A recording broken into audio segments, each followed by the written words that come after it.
So the great question is, should you ever give out a discount to your customer? Maybe you're just starting off and you want that sale. Maybe you've been going at it for a while and you're not getting that traction, so you feel like giving out sales or discounts is something to do in order to drum up business. That's what I'll be talking about in this video. So there's four main groups that you might fall under when it comes to giving out discounts. There's gonna be when you're first starting off. There's gonna be when you have a customer giving you a lot of volume. There's a customer that's loyal to you and they've been calling you out, consistently over how much time. And then there's you when you're desperate, and we'll cover each one. So number one is when you're first starting off and you don't have any customers and you just want traction, right? You want to get something underneath your belt in terms of experience and making money. So in the beginning, you might charge super cheap, super low, because you want to get your foot in the door. Someone says that they have, a budget of 100 and you're charging them 180 and you're like, you know what, I'll do it for 100. In those situations, when you're starting off, I think it's 110% okay to give out discounts, because like everything we just stated, you don't have the reputation. You may or may not have the experience. You're just getting started.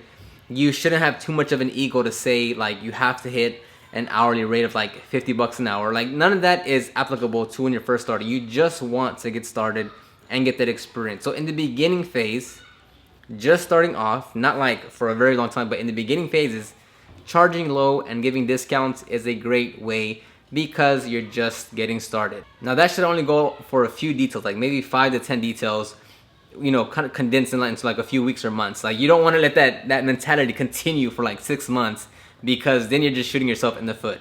But anything before that, you should be good to go. Now the second type or possibility or application you might give someone a discount is when either they're like a first time customer, or when like they don't call you up consistently, but maybe they've called you twice over a year and they give you like 3 cars every single time you go, and the average ticket price on each car is, let's say, like 200 plus. Now, contextually put those numbers into your market, right? Like me, an average ticket price of 200 is pretty common. If in your area, if like 140 is already too much, then, change these numbers to fit your market. But for me, let's say like I have a customer that's gonna give me 3 vehicles, each one with an average ticket price of $200, and they're all gonna be at one time.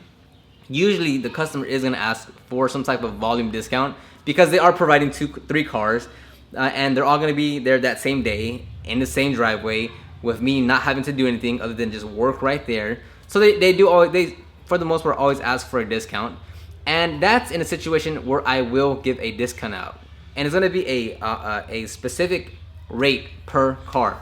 So if it's $200 per car, then I might, and it's no specific science. I literally just pick a number out. I'll say like between like 10 to 15 bucks per car. So in the most recent one, we had 2 trucks and 1 SUV, and it was 15 bucks off of each car, because the average ticket price was like 220, I think. So I just took 15 bucks off of each vehicle, because it's a lot of people will say don't give out discounts and like you shouldn't dilute your work and your quality.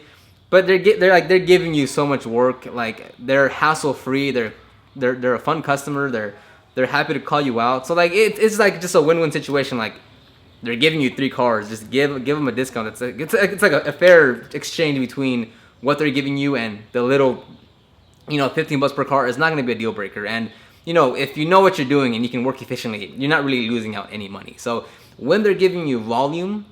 And it's key that there has to be a minimum order per car, right? Like if each car is, average ticket price per car, and there's 3 cars, and the average ticket price is like $40. So in total, you're gonna make, across on that day across those 3 cars, is $120. Then I wouldn't give a discount there, because the price just isn't there. So the price has to make sense in order to give them a discount. So they have to give you volume. On top of that, it also has to be an average ticket price of whatever you deem worthy, right? So if I get called out for 5 cars, but each car is only 50 bucks, not really gonna be worth it for me to give a discount, because I'm already not making much money. But if the ticket price is higher, then I'll give a discount. Hopefully that made sense. Remember, adjust these numbers to you. Just because I say 200 doesn't mean it has to mean 200 to you. adjust it to your market, to what to what you offer and all that jazz. Now the third one, and these are in no specific order, I'm just putting numbers in front of them.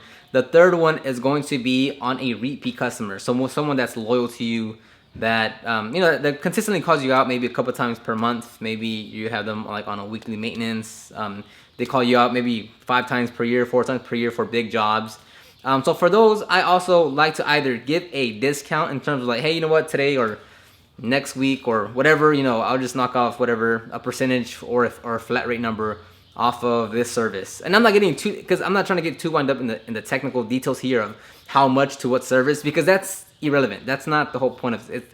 You can think about that on your own. Just the high level picture of what I do is I will give a percentage or a flat rate on a specific service next time, next service, whatever the case may be. You can do that, or another great option is to just give them a free service. So if you don't want to, give them a discount, to not have that, you don't want to you don't always want to give discounts, because then you're going to just, you will start, seeing like that discount guy every time they call you out. So every now and then that's fine, but when you're, when you have a freaking customer, then it's cool just to say, hey, you know what, I went ahead and cleaned the engine, or I went ahead and cleaned your leather seats, or I went ahead and conditioned your leather seats, or I went ahead and added a spray wax. Just add something to the detail to add more value, right? Because I know, look, doing great work is fine and customer service is great, but customers also want to get something in return aside from great service, right? Like if they're, a frequent customer of yours, like they'll appreciate when it's something free or when you add on something, because they just, that's what it is. So with a repeat customer, I'd say go with a discount, flat rate or percentage, or just add a service, give them a free service or free something to the detail, and make sure you tell them so they know you actually did it. And that would be good. Now the next one we're going to talk about is when you're desperate. And that's the one that you want to shy away from, where like you get one call from like, a potential customer, and you're just immediately, you have that discount mentality of saying, you're willing to give up 50, 60, 70% discount because you want to land a sale and you want the money.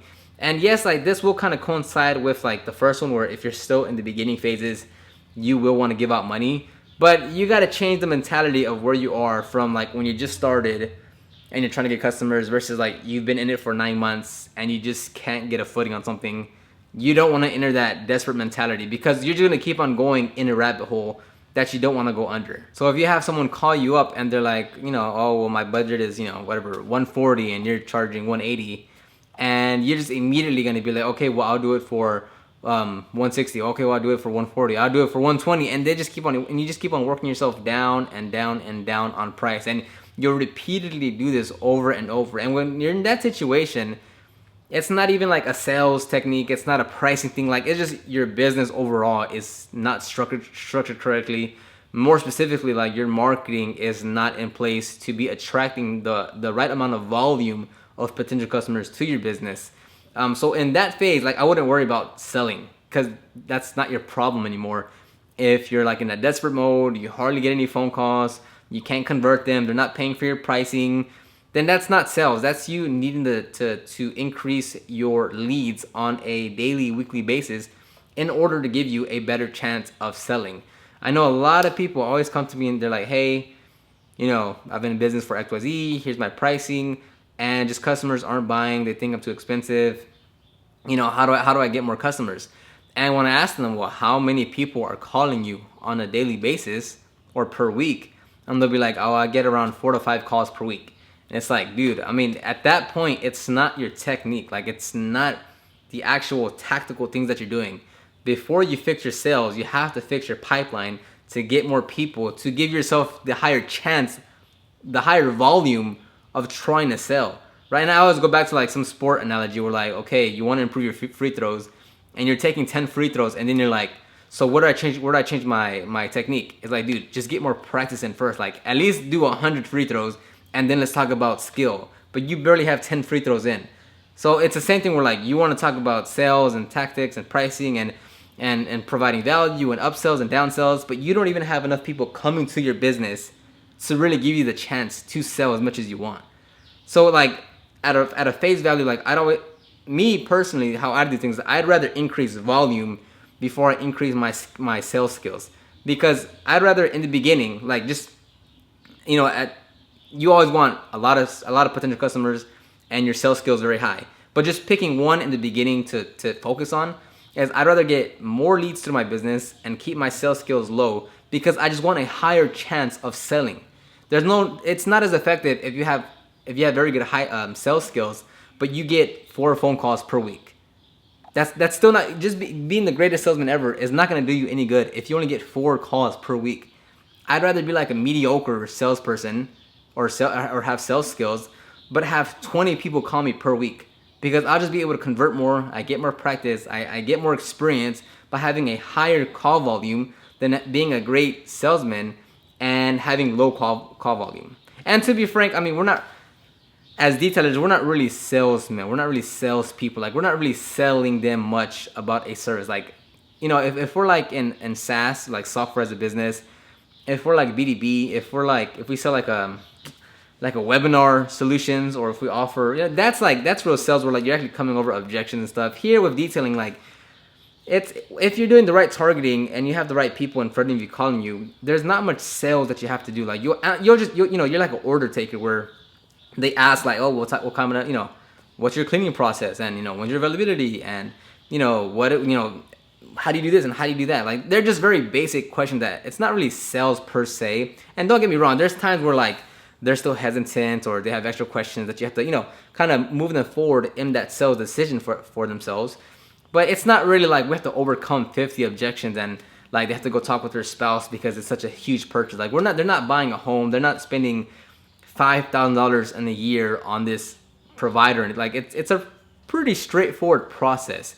So don't think like you have to be like this ultimate, like you read 10 books and have to get so much experience. Like, it's still pretty simple and straightforward. Don't get me wrong. Like, I'm not trying to overcomplicate it, but I will choose volume over skills in the beginning, because you need to have volume before you worry about skills. Then once you get your volume up on you know, coming in daily and weekly, then it's much easier and it's much more effective to then raise your skill level in sales to start converting more people from, you know, prospects to customers. So that's what I would do. Hopefully that helped you in any one of those areas that you're in. Whether you're just starting, you have a customer giving you volume, you have a customer that's a repeat customer, or if you're in that desperate mode, because once you're in that desperate mode, you don't even have enough clarity in your mind to look anywhere other than what's the next sale I'm gonna get, and when I get that sale, I'm not even gonna make money, and I'm just sad, my life sucks, I can't do anything. You don't want to do that. If anything, or the main thing you should focus on is increasing the volume of leads and then increase your sales skills. That's just my opinion. You might have something else. I'm not perfect. That's not the perfect answer. It's just what I do. Conform that answer to however you want in your business. If you have any questions, comments, leave those in the comment section down below, and I'll see you on the next video.